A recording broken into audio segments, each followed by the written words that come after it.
வணக்கம். இன்றைக்கான குழம்பு ரெசிபி என்னென்னு பார்த்தீங்கன்னா, மீன் மேக்கரும் உருளைக்கிழங்கும் போட்டு ஒரு அருமையான மட்டன் குழம்பு ஸ்டைலில் பண்ணியிருக்கேன். வாங்க எப்படி செய்யலாங்கிறத பார்க்கலாம். குழம்புக்கு ஒரு பேஸ்ட் ரெடி பண்ணிக்கலாம். ஒரு 5 பீஸ் வர மாதிரி.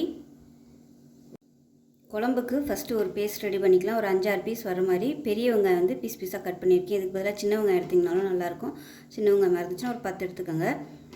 அதே மாதிரி ஒரு 10 பல் பூண்டு, ஒரு டேபிள் ஸ்பூன் சோம்பு, 2 துண்டு இஞ்சி, 2 கிராம்பு, கொஞ்சமாக பட்டை, ஒரு 4 முந்திரி பருப்பு எடுத்துருக்கேன். இது எல்லாத்தையுமே நல்லா நைஸாக அரைச்சிக்கலாம்.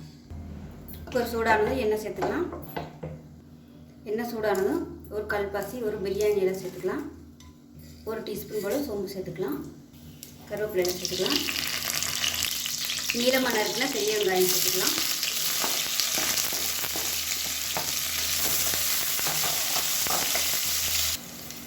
இப்போ வெங்காயம் நல்லா வதங்கிருச்சு. பறச்சு வச்சுருக்க இஞ்சி பூண்டு பேஸ்ட்டு, வெங்காயம் எல்லாத்தையும் சேர்த்துக்கலாம்.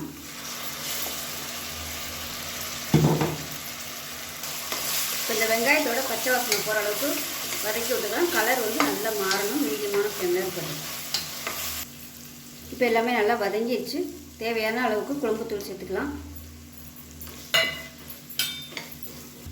இப்போ 2 தக்காளி மிக்சியில் அடித்து வச்சுருக்கேன், அதையும் சேர்த்துக்கலாம். தக்காளி பேஸ்ட் நல்லா வதங்கி நல்லா தொக்கு மாதிரி இருந்துச்சு. இந்த ஸ்டேஜில் ஒரு 2 டேபிள் ஸ்பூன் தயிர் சேர்த்துக்கலாம். இப்போ அது நல்லா கலந்து விட்டுட்டு நல்லா அப்படியே அந்த தயிர் வந்து வெந்து எண்ணெய் பிரிஞ்சு வரட்டும்.